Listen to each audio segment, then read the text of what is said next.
guess this is my first attempt at a YouTube video.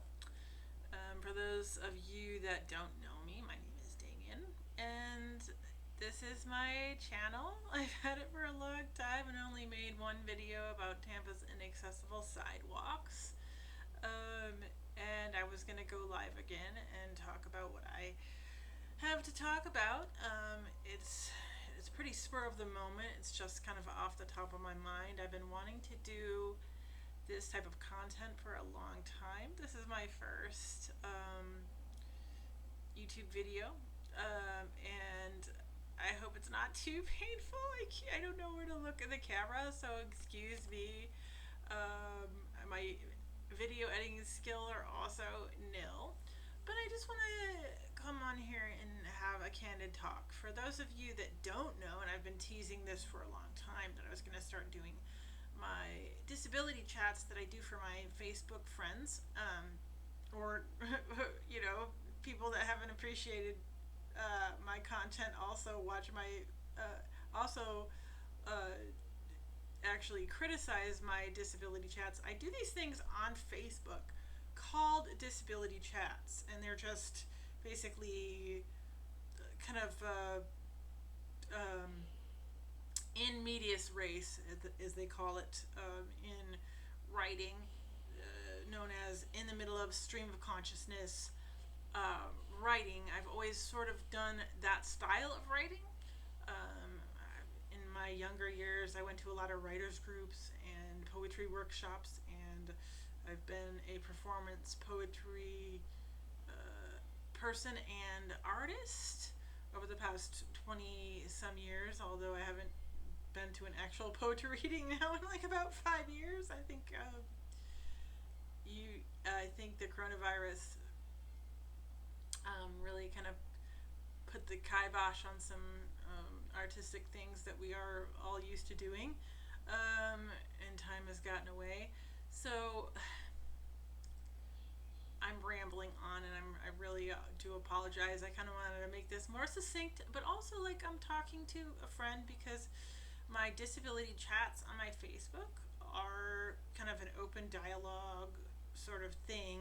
I originally started doing them because it's like I almost couldn't believe the amount of ableism and just what types of ableism was happening to me on a daily basis. So I did it in effort to validate. A lot of people don't know why I started doing them. I did it in an effort to validate the actual things that were happening to me, the discrimination that was actually occurring. And so now, I've done it on sort of just Facebook, in a live journal type of format. I've sort of always thought that Facebook was that way for me. Like, I don't really care about my audience that much. I guess I should stop being that way on Facebook. The landscape of it has changed a little bit. But I wanted to just have this be more natural in speaking on something that, and this wasn't planned actually. This was not planned. I was going to speak on this anyway, but I couldn't decide how I wanted to do it. So I just decided to bite the bullet, as they say, and start my actually, this is my second disability chat basically on this platform and in this style. Like I said, it's usually something written down, sort of journal style on Facebook, and then create a dialogue. I think I've done a lot of positive things with the Facebook disability chats, and I've gotten a lot of positive feedback. But honestly, people sometimes do not like the format of those, because it's literally, again, the style that I write it in is like all caps, no caps, like little punctuation, just like off the cuff. And the style is actually of writing, because I have a background in poetry and creative writing, is called in medias res. It's called like in the middle of. You sort of begin the thought process as if you're just in your head. So that's the way it's written, and a lot of people don't understand that that is actually a style of writing. um, so it's hard sometimes for people to relate to the content, even though a lot of people do, and a lot of people have said this to me. There's been a few strange occurrences in relation to my disability chats in public. Like, I don't even know that I have like readers that didn't appreciate the style of it, or like what I had to say in it, and people, believe it or not, have actually accosted me in public about it. And some of my friends have seen that, and they're just like, "Oh my god, I can't even believe this happens to you." I'm like, "Well, this is also called ableism, you know." Um, so it's really interesting what I've went through, and I really do feel like the disability chats on Facebook have been quite therapeutic for me. I think I need to get more comfortable with the camera and just talking, like, we're old friends. I would like to get more comfortable, so excuse me if I'm a little bit green at doing this. But I wanted to talk about something that I recommended to a friend of mine that I haven't seen in a long time, and I recommended it to him on Facebook because he had said that he had gotten run into at the airport. And that just happens a lot. People don't watch where they're going, or they do it on purpose. Believe it or not, I have had that happen to me as well, where people just like they are just impatient or weird, and they just run into you. They think that you are just a throwaway or a throw aside type of person. If they're annoyed with you, they just kind of move you aside. That has actually happened to me. It hasn't happened to me that often or in a long time, but I have had that experience. So, for those types of experiences, and also, you know, just just because I'm getting older with cerebral palsy, and that's actually my diagnosed disability is spastic diplegia cerebral palsy. We can get into the particulars of that in some other time, but I wanted to have a disability chat about the fact that I recommended something to him um, that actually I just started doing myself in the last few in the last year. I've actually started taking requesting wheelchair assistance at airports. Now you think that someone like me would have experience in that, but I actually don't. I'm just always a person that has always just walked through the airport myself. Sometimes it takes me a little longer, but hey, I've done it. It's just I don't really think about it.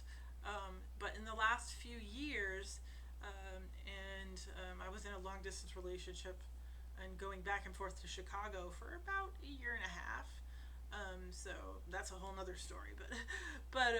So this is why I started using the wheelchair assistance, and I usually fly a particular airline that tends to be really good with the wheelchair assistance. This is no shade on them, although their other customer service leaves maybe a little bit to be desired. However, as far as accessibility and ease of getting a wheelchair and getting someone to take you to your gate and do what you need them to do, I mean, it's a really great service. I love it. I'm not gonna stop using it, but I have a criticism of it, and it's nothing to do with the airport or how they administer the service. I have cerebral palsy, and I use forearm crutches, so I'm ambulatory. But sometimes what people don't think about is like ambulatory people also need like wheeled assistance. So I can quote unquote pass, as it were, for an able-bodied person. Like, I don't necessarily need all that much assistance, which is why I've never really used wheelchair assistance up until now, believe it or not. But at the same time, I can use wheelchair assistance if I want to. So it's been there for me, and it's been a fabulous thing. And I guess you wouldn't really know of what I'm gonna be referring to until you experience it.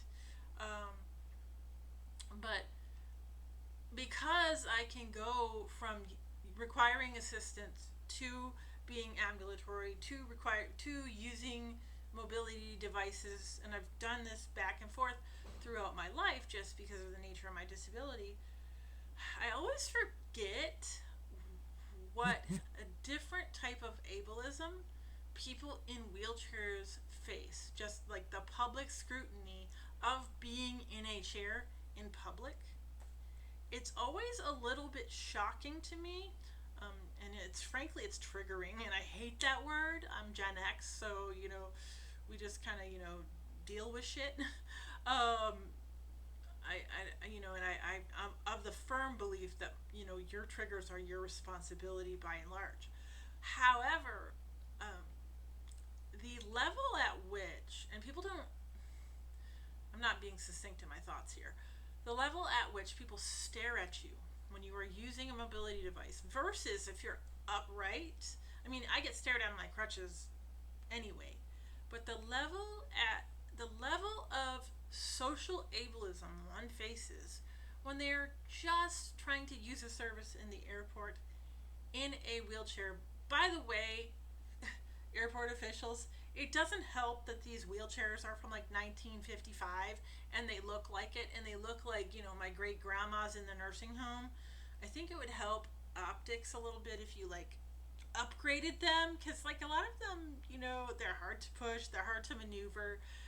You have to the person, that's aiding you, they usually know the airport and the deal like the back of their hand. So I'm really thankful for that portion of it. However, because I am ambulatory, and because I can pretty much walk around and pass. Yes, it is called passing for abled when you have the ability to be ambulatory or not. That's what that's what our persons with a disability sort of refer to it. When people really can't tell if you're disabled, but you do have a visible physical disability. And I'm not sure if people with invisible disabilities do the same thing, but we do refer to it as passing when people can't really tell if you're disabled, because usually like when I'm seated somewhere, people can't tell, something like that. But because I have the ability to pass for an able-bodied person, I always get really shocked when I do use a wheelchair at how much ableism there still is. It's really, I've had this experience before, but every time I have it again, it shocks me all over again. You are looked at and seen as a bother and a spectacle. I can't really explain it, but you feel like a bother even if nobody says anything to you, simply because of the blatant stares that you get. Here you are in this this old wheelchair, and people are like, "Oh God, I gotta get out of the way." That's sort of the normal level of ableism that one would come to expect. I have that when I am on my crutches, but I forgot how much just being seated in a wheelchair makes people stare at you, makes people scoff at you. I think that people do it on purpose, but I also think that people just don't even understand the level at which they stare at people who are different. And they think, I don't know, I mean, I'm just sort of speculating here because I'm not in someone's mind, but whenever they see you in a wheelchair, they look at you as an object of pity. I mean, I've been pitied in, with my crutches and everything else I got going on too. I mean, I've been noticeably pitied that way as well, but the chair is this certain brand of pity that I'm not used to. I guess you could call it like passing privilege if you really want to like go deep into it,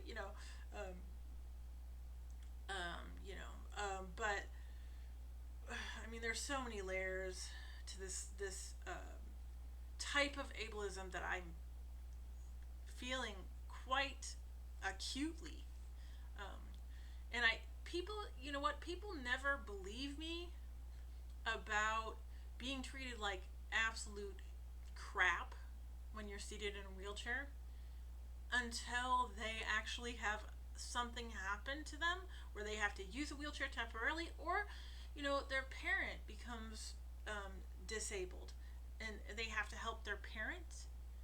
I've had people come back to me and say like, oh my god, you are so right, Damien, like there is something different that people do to you when you are in a wheelchair. And I'm like, yeah, it's called ableism, and it's a different level of ableism than when you're upright. And I think part of it too is when you are upright and you're at eye level with a person, and you're speaking to them, and you can, they see you more as an equal, even though someone with a visible physical disability that walks on four-arm crutches isn't exactly equal in their mind. But at least the fact that I am like ambulatory and they can relate to me, or they feel like they can relate to me a little better, I get treated better. The minute I sit down in a chair, you get stared at, and it's this version of staring that is really, it's really, really, I don't want to use ableist language myself to try to explain it. It's really shocking to me every time it happens, and I'm like, oh, here we go again. It's this second level of ableism that I have to deal with in society when I'm just trying to use a service. A wheelchair service is exactly that for me. It's a service. I use it, and I leave it. It's just like any other service that anyone else would use. When you use mobility aids, that's exactly what they are. They're mobility aids. They aid you in life. They're not an impediment. They're not burdensome to the user. They are an aid. That's why they're called mobility aids. A wheelchair is a help. And I think we have to get that across to the general public, because the stigma is still there for wheelchair users in a way that it's not there for me. And I just wanted to come on here and comment on that, because my friend that got ran into at the airport, he has some disabilities and challenges himself that are somewhat invisible, and I don't want to be insensitive to that, but I thought that maybe my suggestion of him using wheelchair service would present a whole host of social emotional challenges that I wanted to comment on. And you know what, people? I'm speaking to you adult to adult.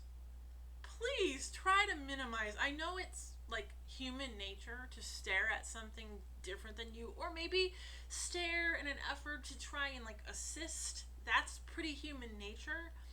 But once your brain like digest what is occurring, please don't like oogle.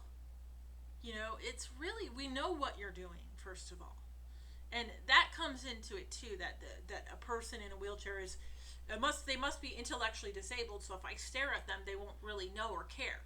Well, that's not the case. Okay, when I'm with my suitcases in a wheelchair just being assisted so I get to my gate fast, I'm not intellectually disabled because I'm in a chair. I'm using the chair to accomplish a task. And that's what y'all in the able-bodied public world need to understand a chair is used, no matter how old it looks, to accomplish a task. Okay?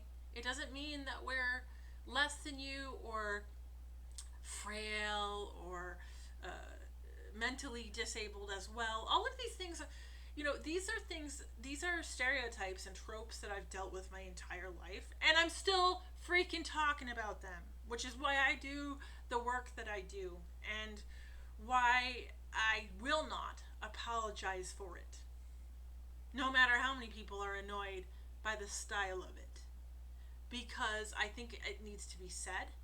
And my disability chats have been criticized that I don't speak for every voice. I've never claimed to speak for everybody in the disability community. I speak for me and my experience.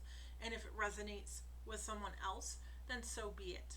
And that's why I sort of started putting them in a public forum. And enough people have come to me and thanked me and said that I give them a different perspective and they love my rants and my chats. So many people. And not as many people have come to me and said that they don't like them. I have a sneaking suspicion that people just don't like my personality anyway. The ones that say they don't like them just don't like me, and that's fine. That's fine. I'm not everyone's cup of tea. But as long as there is ableism in the world, I will come at ableist things just like this. If you don't like it, you don't have to look. Okay? And that's just a fact of nature. That's just a fact of my life, I hope I've gotten my point across in this video. I'm gonna end it. It's pretty lengthy for a first time. I don't know how the heck I'm gonna edit this thing, but for a first time, I don't know. I just feel like I'm talking at the camera. I kind of wanted to feel like we're a bunch of friends just sitting around and chatting, but it's kind of hard to feel that way when you're just speaking in a room by yourself. So I applaud all of you YouTubers that can make it look natural. Anyway, yeah, the point of this is like there's still a certain brand of ableism that needs to stop in society just because somebody is sitting in a chair, and by sitting in a chair they're using an aid to accomplish something 9 times out of 10. And even if they weren't, it'd be none of your business why they're in that chair. And they don't deserve to get stared at. Nobody deserves to get stared at. And I realize that it's an unconscious reflex sometimes. I do realize that. I don't expect, people to be perfect. But I do expect adults to understand some things about life. And I'm just saddened at the level of the fact that I still have to talk about this, and I've been talking about this ableism my whole life, even before there was a word for it, and I'm going to continue to talk about it as long as it exists in society. So anyway, thank you for joining me. Let me know if you guys like this style of disability chat, or if you want me to go back to my Facebook written form. I don't know if new viewers are gonna get this, but we'll see. I mean, it's just something new that I'm doing. I have a much larger disability chat that I think I want to put into this forum. Maybe I want to write it out first, because it is something that absolutely happened to me. Many people witnessed it at a establishment that I go to on a regular basis, and a guy that has a personal problem with me was absolutely out of line. He was absolutely just out of line, insulting. He was younger than me, so not only was he insulting to his elders, he was also insulting to me as a person with a disability, and he thought it was pretty funny to do that. And no, I didn't really do much to bring it on myself. There is a large amount of history behind why he did what he did, and it's pretty typical of able-bodied people to go for what they perceive to be low-hanging fruit when they're having a bad day, and that's what and then when you stand up to them and fight back, you are then labeled a bitch, or you're labeled crazy, or both. I I'm not going to get into it here, but it is a huge disability chat. I have avoided doing it because I literally, in order for it to make sense for people, I have to call it out by name, and I'm actually thinking of calling the business name out. Those of my friends that watch this will know what I'm talking about. Maybe you can private message me and like see if I'm hesitant to do it, but I think it needs to be said, and I think I can say it in a tactful manner. Um, Although I'm sick of having to try and make room for all of these people that have no use for being tactful towards me. So why should I be tactful towards them? Um, yeah. Anyway, let me know if you like this video. Yeah, and today's disability chat lesson, able-bodied kids, is don't stare at people in wheelchairs in the airport. Have a nice day.